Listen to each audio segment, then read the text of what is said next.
Hi. The footage that you're getting ready to watch, I filmed the Thursday after we got back from North Carolina, visiting family for Thanksgiving and releasing Nick's ashes for the second time. There's going to be some people that think that I should not release videos like this, that I should keep this private. They may say that out loud. They may even say that directly to me. And I did contemplate for a while not releasing this video publicly, to just list it as private on my YouTube page, just for me. But here's what I think. Healing involves grieving. There's no way around that.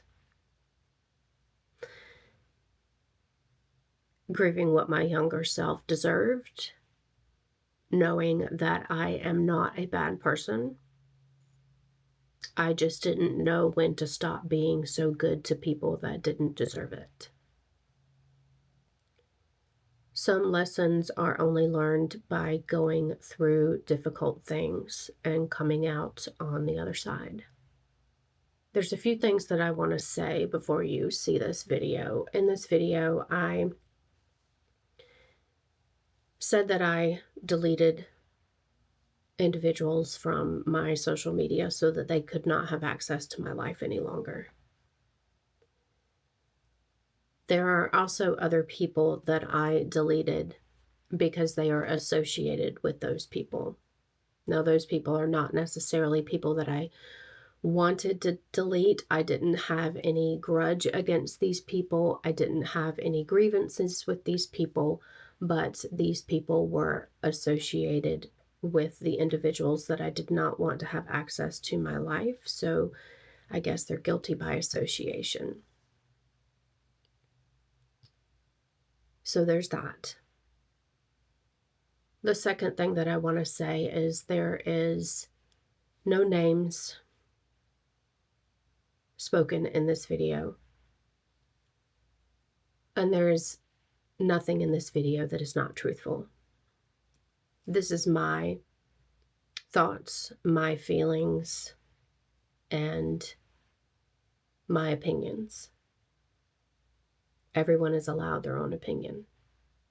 I also feel like this is not talked about enough. Grief, going through it, is not talked about enough. Healing is hard. It's difficult. It's messy.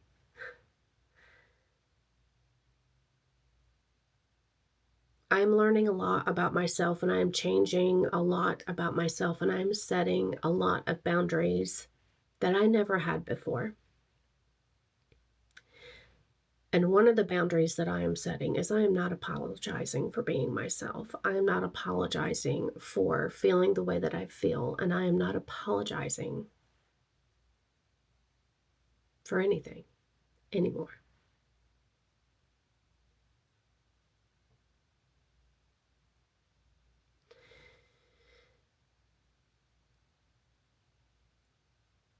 So here we go.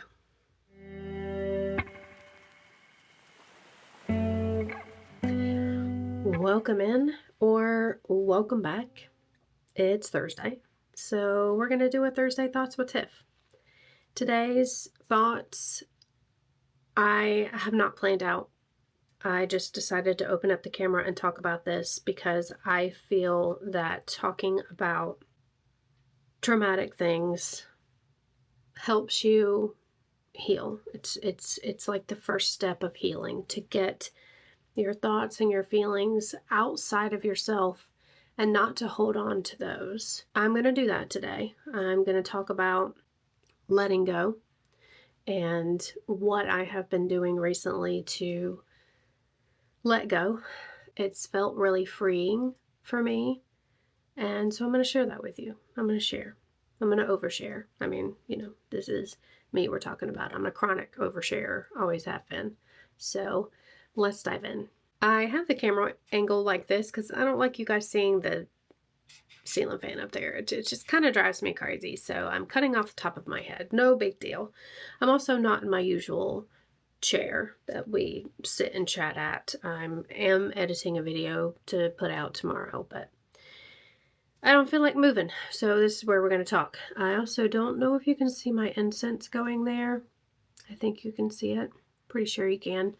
I cleansed this whole craft room, this whole space of negative energy. I also cleansed the bookshelf of negative energy as well because I did add some pieces of Nick in there, and I will show you that before we end out this video. In order to talk about what transpired this weekend, what we did, and my thoughts on it, I do have to go back to the beginning. So let's go back. Grab a beverage. I have Zevia, orange Zevia. This one's pretty good. We bought a sample pack, variety pack of Zevia. In North Carolina, they were only $6 a case. Here in Florida, they're $11. But anyway, really good. If you're trying to drink healthy soft drinks, this is the healthiest that you're going to get. My son committed suicide on July 23rd. And as you can imagine,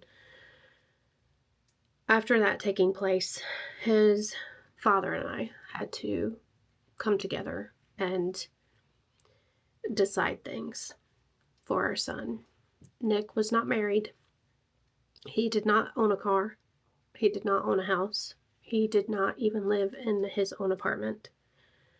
He didn't have anything. So there were not those types of things for us to have to take care of. Our really only main thing that we had to decide was how to lay him to rest. Number one, we could not afford a proper burial. And number two, I did not feel that Nick would want to be put in a box and buried in the ground. I just, in my heart of hearts, did not think that that's what he would have wanted. Now, this is never a discussion that I had with Nick. So I don't know for sure, 100% certainty, but I just feel that that's not what he would have wanted for himself. So naturally, we decided to have him cremated. And in discussing with his father what we would like to do with the ashes, because you have a lot of different options when you have somebody cremated. I mean, it's very surreal having to figure all this out for your child.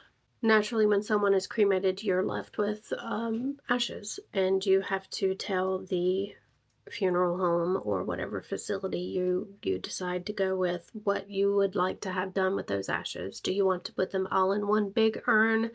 Do you want to have scatter urns? Do you want to leave them in the bag? Because if you didn't know this already, I'm going to educate you here. If you don't purchase anything extra to have your loved one's ashes put into, they are put in a plastic bag and they are put in a generic plastic box. So you can, as a family, decide to have the ashes put in something a little bit more elaborate, a little bit more fancy.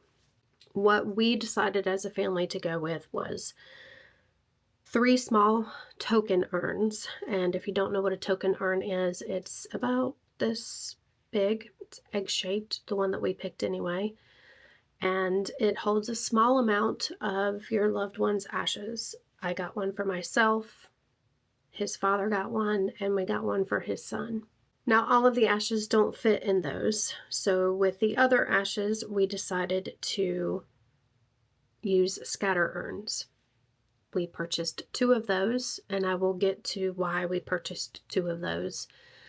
Scatter urns are cardboard, cylinder shaped, about, they're I would say they're probably 7 to 10 inches in height. They're about that big around. They have a small perforated hole in the top that you stick your finger in, and it allows you to scatter the ashes wherever you decide to scatter the ashes. There were other ashes left. I do have those in my bookcase. So the rest of Nick is living in my special magical bookcase right now until I decide to, whatever I decide to do with them, whether I decide to keep them, whether I decide to scatter some myself, or also use some for a memorial of some type. The reason that we purchased 2 scatter urns is in the discussions with his father about, where would you like to scatter his ashes? Where do you think Nick would like his soul, his spirit to reside? And his father said, I can think of 2 places where I think Nick would want to be. There was a skate park that he liked to go to with his friends and skate.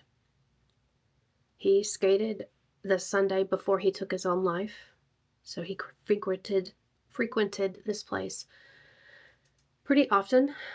And the second place is the ocean, the beach. His father thought that Nick would want to be at the beach where he used to take the boys when they were little. He said that Nick used to get so excited and used to love going there, and he felt that that's where Nick would want to be. So because of that, we ordered 2 scatter urns, one to scatter at the skate park and one to scatter at Surf City, North Carolina.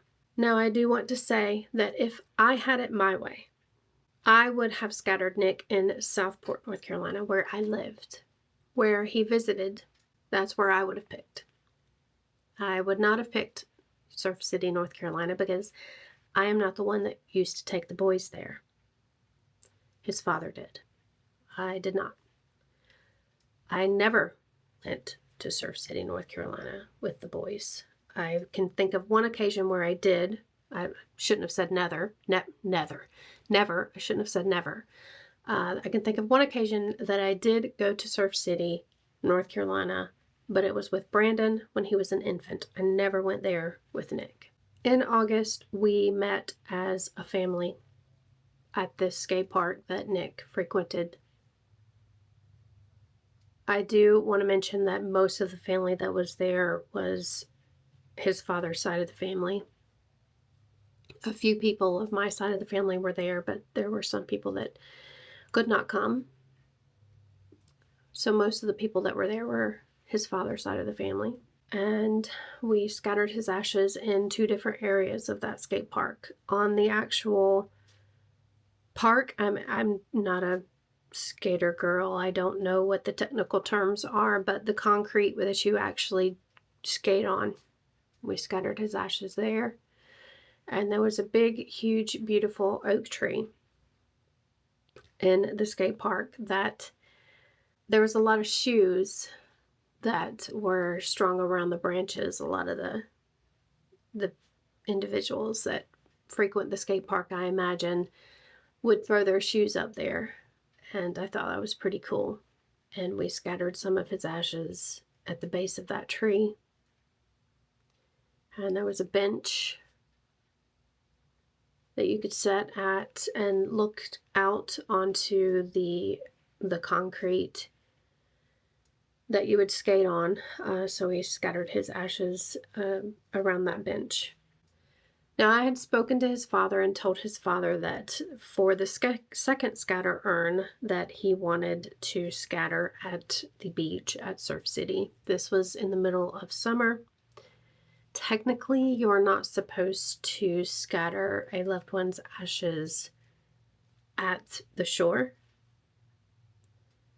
And I was nervous about that. So I told him that it would be better to wait until the winter time, the off season, when there were not a lot of people at the beach. And it would also give my side of the family time to plan to be there.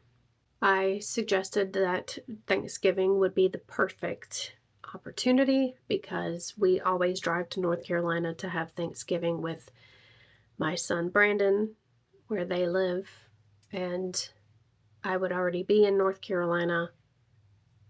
Surf City is only a few miles from their house. Well, I say a few miles. It's about 2 hours from their house. And at the time he agreed, his father agreed. He said that that would probably be the best. And for me to just keep in touch with him and let him know. So in October, more than a month notice, I let him know that we had gotten a beach house that would be staying in Surf City. We would drive to North Carolina, have Thanksgiving, and on Friday after Thanksgiving, we would be driving to Surf City, staying in a beach house, and the lawnmowers are going. We're just going to go with it. It's background music.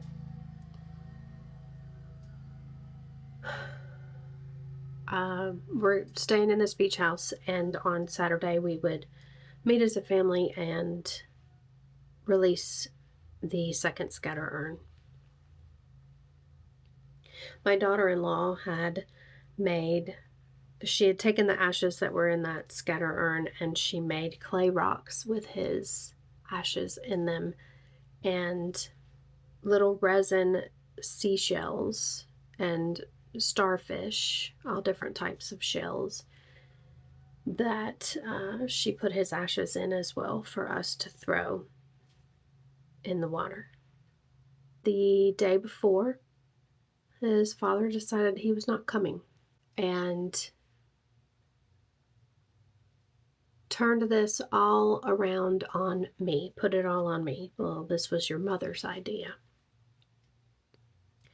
And I don't have the money to come, and I don't have a car to get there because Nick's grandparents decided that going to church was more important to them than coming to this second memorial that we decided to do for Nick.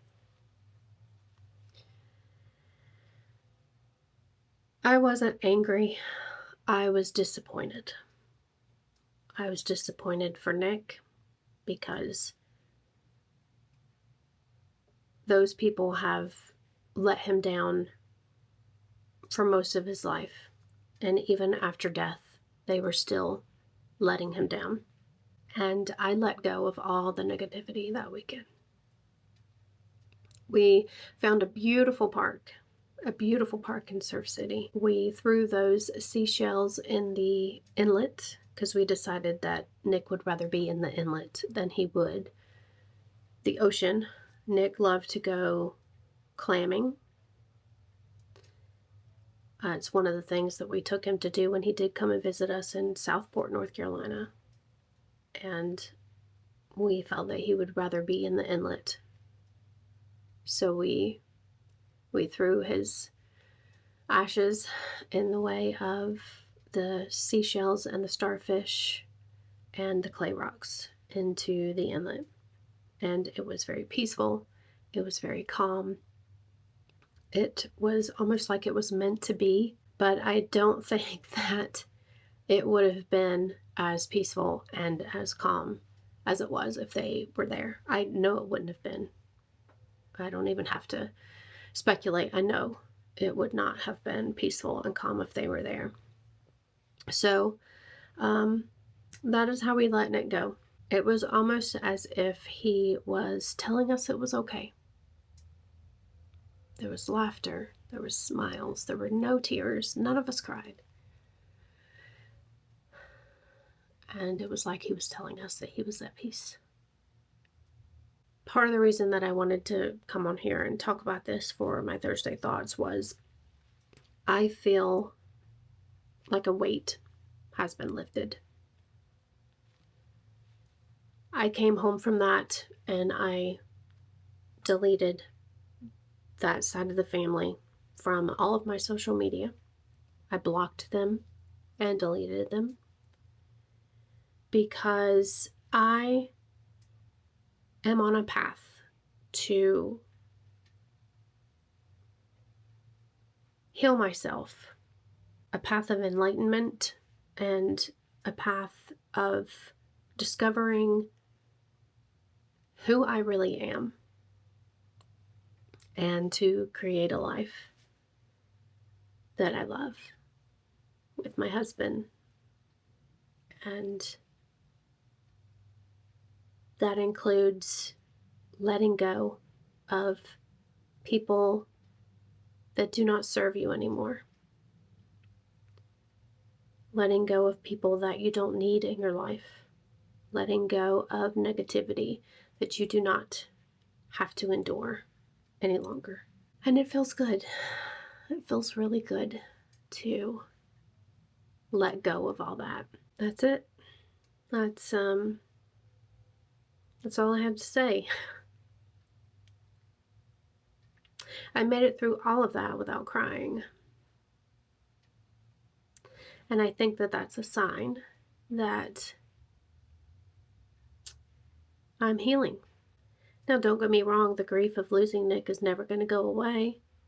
It's something that I'm going to have to deal with for the rest of my life, knowing that he is no longer walking this earth.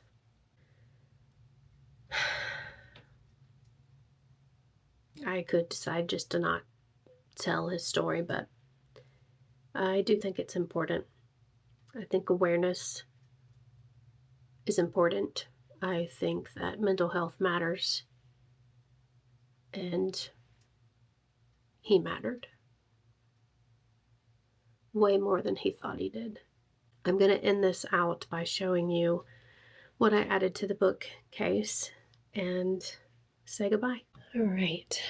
So I do have to reset my little skeleton book here. I changed the batteries because the batteries were dead in it, and when I put the new batteries in there, it just automatically cut on, so I do have to reset that. But down here, this box has Nick's ashes in it, and I don't know if it's going to focus or not. I'm going to try to get it to focus. But this is a resin piece that my daughter-in-law made me. It does have Nick's ashes in it. So I added that, put it on a hook there, and wanted to hang it down here on his shelf. This is the very first little, this is just like a little side note, because someone may notice this down here and wonder what it is. This is the very first witchy ritual that I have done. Moon water. So the last full moon that we had, I made some moon water. And it's pretty special. I don't know what I'm going to do with it yet. You can do a lot of things with moon water. I will probably use it for painting. But it's all about cleansing yourself, your space, your mind, your body, your soul, all that good stuff. And the other thing that I added is these rocks and oyster shells. Those were in the area that we scattered the ashes, the clay rocks, and the seashells and starfish and all that. They were right there on the shore, so we picked up some of those things to be able to take home with us. I may put them in a memorial in the future. I don't know. Only time will tell. But that is it. That is all I have for you today on this Thursday Thoughts with Tiff. It was pretty deep talk, I guess, but feels very freeing to me to be able to pretty much say what's on my mind, and you're going to see more of that from me. I'm not holding back anymore. I have spent most of my life holding back parts of myself and conforming myself into this nice, neat little box of personality traits that I thought people wanted from me. I'm not doing that anymore. I am changing. I'm changing. So I hope you enjoyed all those YouTubey things. If you have watched a YouTube video by now, hopefully you know those things that you need to do. And I will see you next Thursday.